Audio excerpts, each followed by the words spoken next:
Hi, everyone. Good afternoon. I'm Roxanne Vargas here from NBC6. Welcome to a very important conversation that we have been having since March 2020, and it certainly continues now as we start a new year here, January 2022. Just when we thought we had things figured out, right? We're still navigating uncertain waters. So we welcome you to this very important conversation as we stream it live here across our NBC6 digital platform. So if you're watching us live on YouTube, on Facebook Live, thank you so much for your time, and we welcome your questions as well.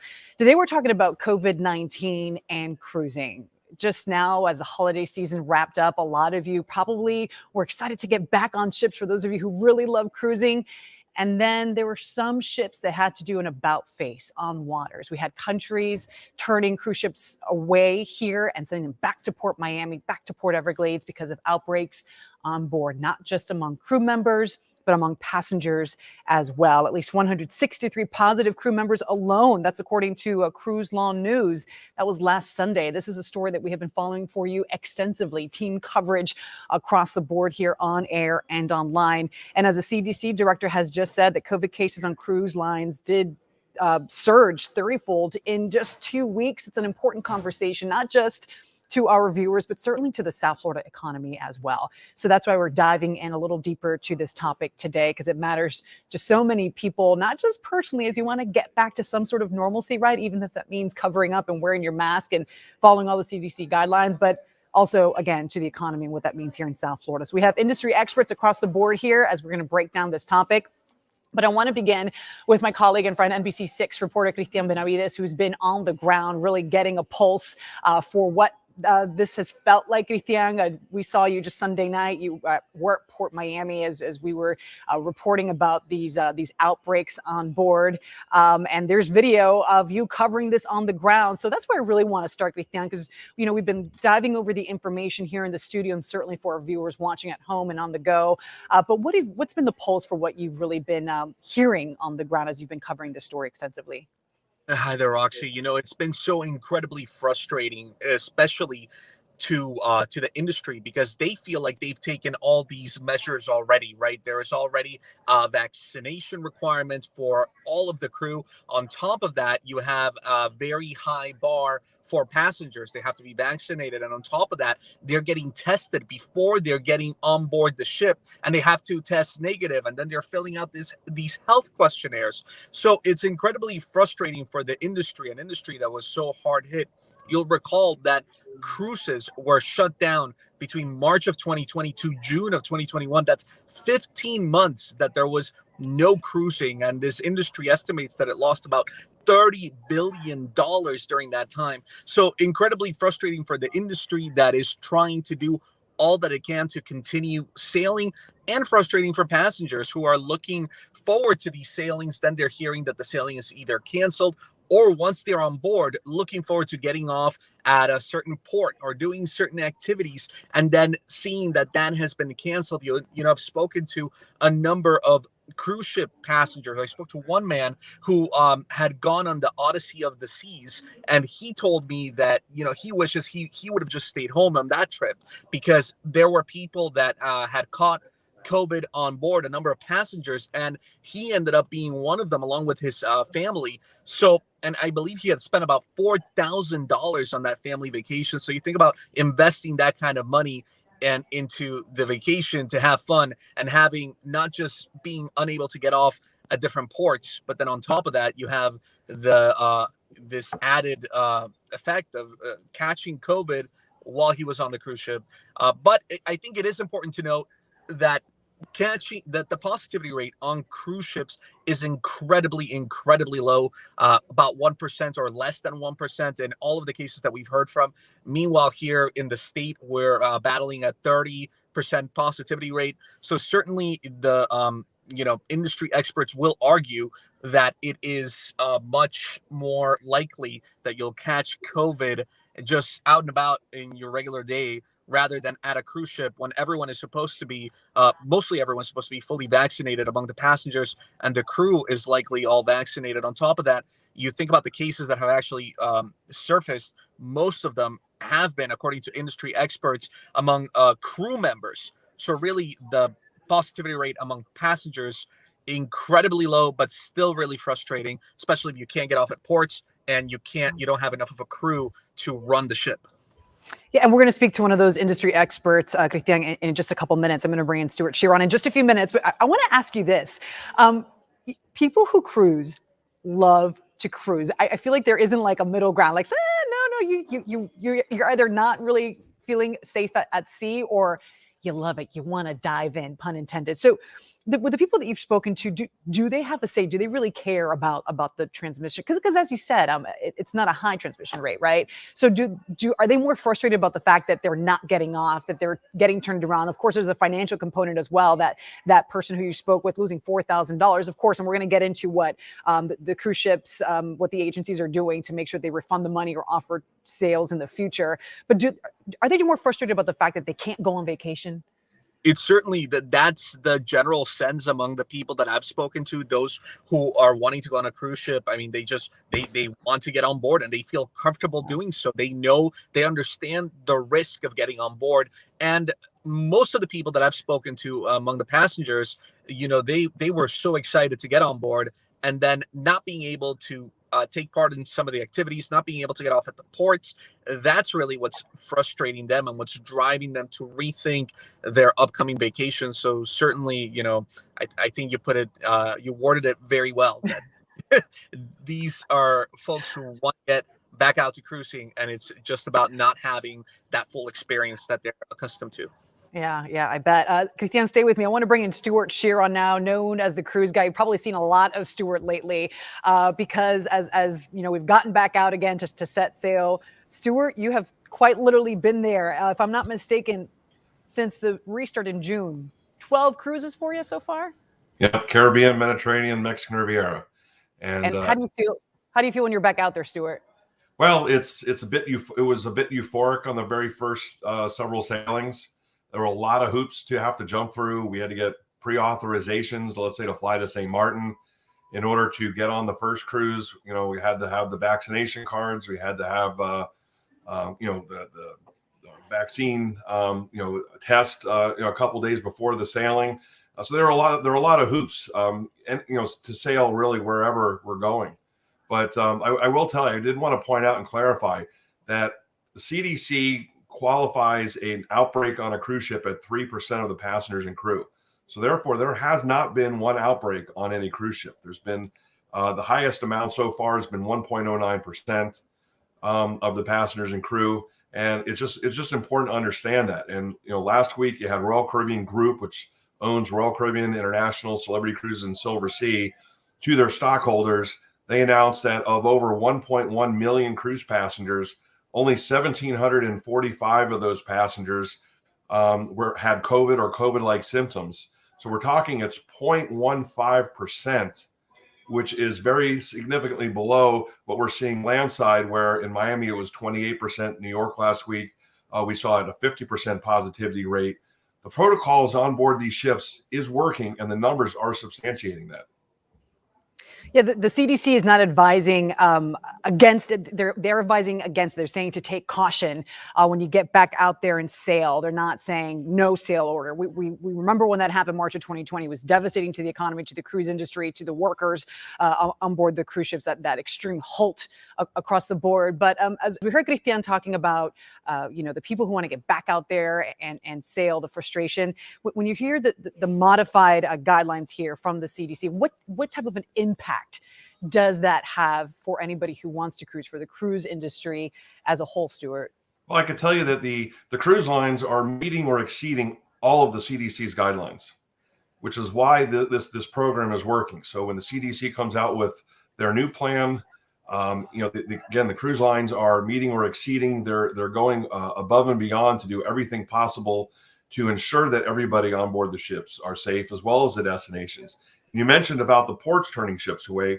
I could tell you I've been on ships where the cruise lines have opted not to go into the ports, or they required bubble tours because of increased COVID cases ashore. The pendulum goes both ways.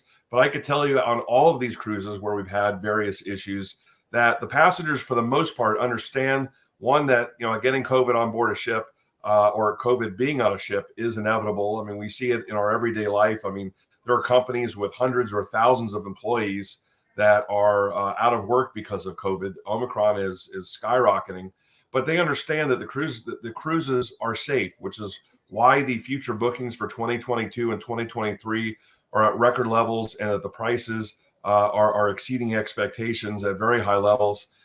People are confident that they're going to get a very safe experience, and there may be some changes based on the ports, and that's okay. But most people are just happy to be away.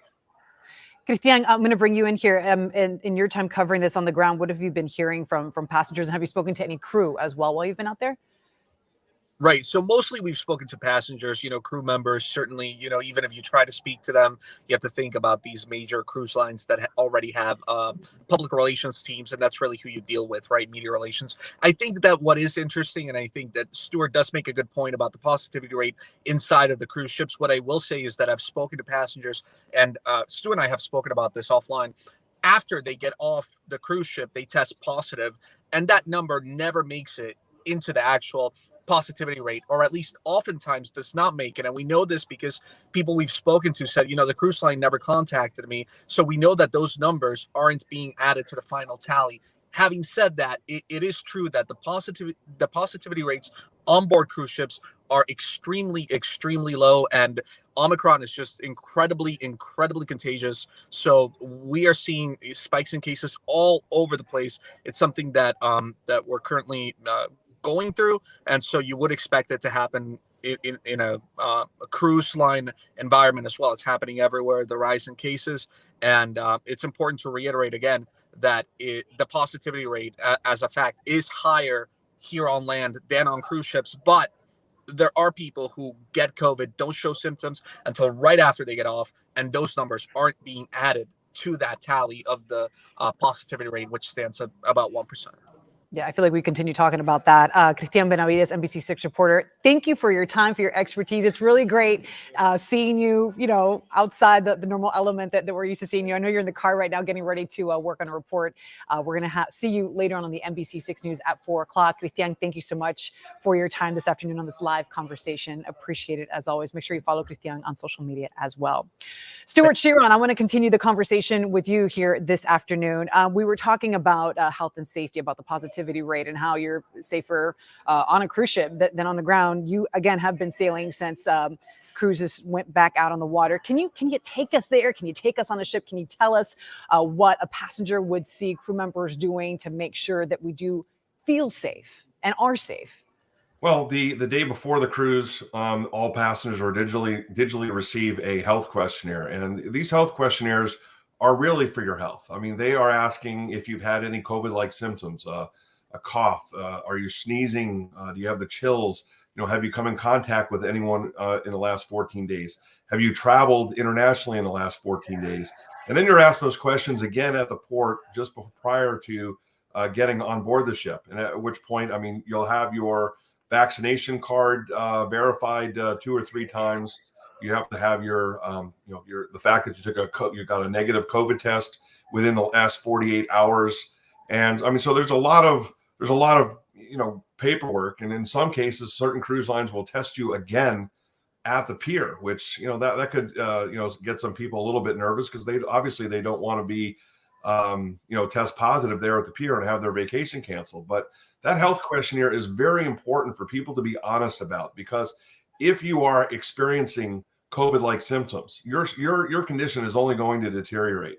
And it's unfortunate that some passengers think that, well, I'll feel better in a couple of days, when it's not going to occur. They travel to the ship, whether by air, car, train, they stay in hotels, they get on the planes, or they just drive there, and their condition is going to deteriorate. And if they were just at least honest, they could have canceled or postponed their vacation and avoided a lot of discomfort.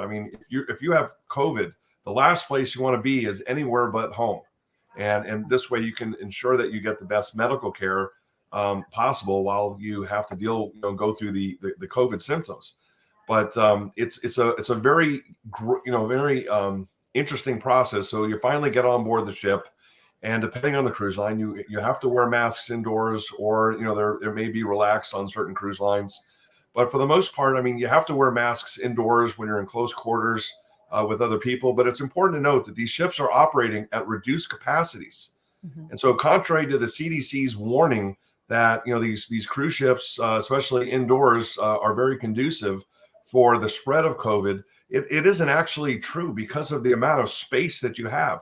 You have a great deal more space per person on a cruise ship than you will in, let's say, a hotel, for example, put aside an airplane. And so you could be at times, you don't have anybody within 100 feet of you. So it's a very safe environment, but the cruise lines are always, cleaning, they're disinfecting, there's hand washing stations, there's hand sanitizer machines, throughout the ship. But, the nice thing is that for the most part, you can enjoy your cruise vacation just like you remember it, but there's just a little tweaks and some hoops to jump through. But believe me, it's worth it.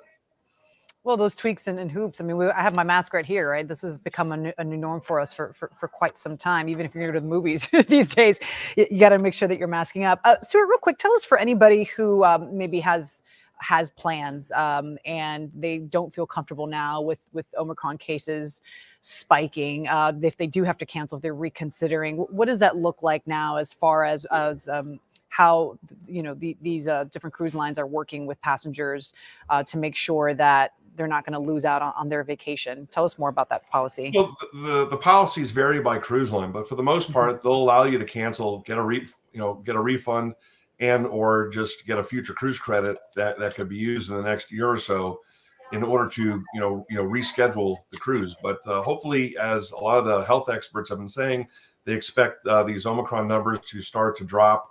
So people planning, let's say, the spring, summer, to the Caribbean, Alaska, Europe, for example, that they right now just allow. Let's see how things develop, because you may regain a lot of confidence. Now, people that typically that have been on cruises and are experienced, Roxy, they're planning to go. It's really the new to cruise type of the people that are a little on the fence, and some some have canceled, but the cruise lines cancellation and rebooking policies across the board are much more lenient than they were pre-pandemic.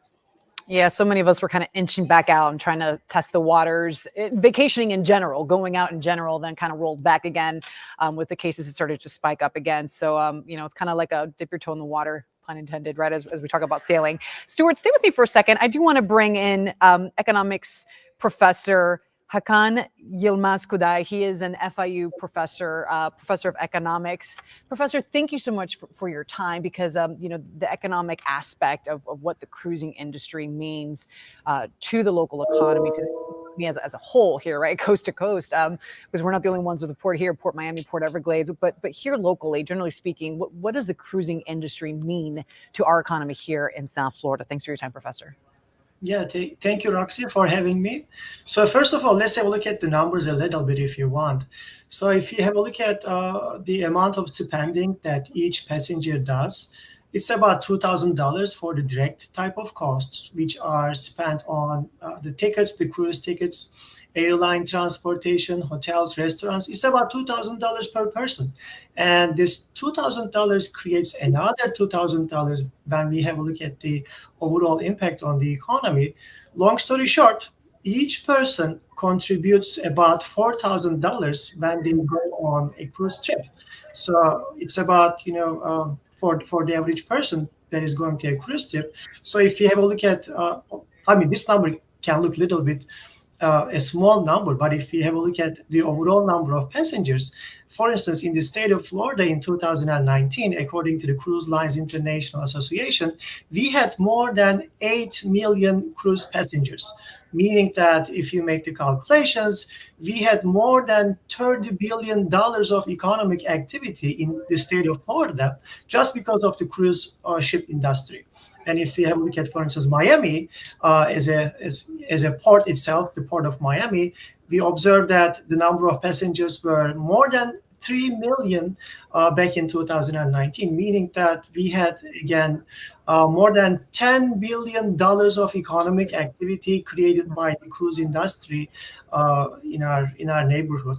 So if just to make sure that we put these numbers into perspective, maybe it's a good idea to compare them with the overall economic activity. And if we make a comparison of the economic activity created by the cruise industry versus the overall economic activity in our city or in our state, we observe that about 3 or 4% of the overall economic activity is created by the cruise ship industry, meaning that the numbers are big. In other words, if we are going to have any trouble in terms of having cancellations in our cruise ships, we can lose up to 3 or 4% of our economic activity in our neighborhood. And what about when you we're talking about passengers, but what about those who are thousands are employed by these cruise lines as well? Yeah, if you have a look at, for instance, the employment numbers, again, based on this Cruise Lines International Association's annual report back in 2020, about 400,000 workers are employed within the United States, and about 250,000 of them are employed within the state of Florida. It is implied that we have about 100,000 workers which are either directly or indirectly employed through the cruise ship industry, which means that maybe about, again, 3 or 4% of our overall employment in our state is achieved by the cruise ship industry, which is, again, a pretty big number. In other words, let's say that we have a problem in terms of cancellations accumulating up to 50% of the cruise ship industry, then it is implied that our unemployment rate may increase maybe 1 or 2% in our state or the city of Miami in general. So these numbers are pretty significant from an economic perspective. Yeah, I mean, that 1 or 2, that 3 or 4% doesn't sound like a lot, but it really does. It's a big piece of the pie when you're talking about the overall economic health of not just our local community here, but the state in general. Professor Yılmazkaya, we practiced this before. You told me your name is Turkish, and I messed it up again. Professor, thank you so much. Yılmazkaya, right? Did I get that? Yes, that is perfect. Thank you. There you go. Professor with FIU, Professor of Economics. Thank you so much. Go Panthers. I graduated from FIU as well. Thank you for your expertise and your insight. Stuart, I do want to go back to you for a second here because I want to ask you, we just heard that breakdown there from the professor there. And I just got an email this morning from a Norwegian cruise line that they're launching a new ship to sail in 2023, I believe, June 2023.